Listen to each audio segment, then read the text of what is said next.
Lalangin natin ang tao. Ating gagawin siyang kalarawan natin.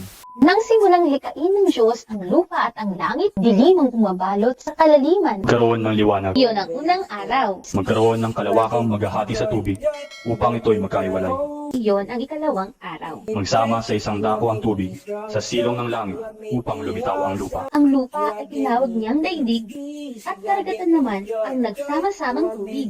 Magkaroon sa lupa ng lahat ng uri ng halamang, namumunga at nagbubutil. Iyon ang ikatlong araw. Magkaroon ng mga tanglaw sa langit para mabukod ang araw sa gabi. Mula sa langit ang mga ito'y magsasabog ng liwanag sa daigdig. Iyon ang ikaapat na araw. Magkaroon sa tubig ng maraming bagay na may buhay at magkaroon din ng mga ibon sa impapawid. Iyon ang ikalimang araw. Magkaroon ng lahat ng uri ng hayop sa lupa. Lalangin natin ang tao. Ating gagawin siyang kalarawan natin. Ito ang ika-anim na araw, at siya'y nagpahinga sa ikapitong araw.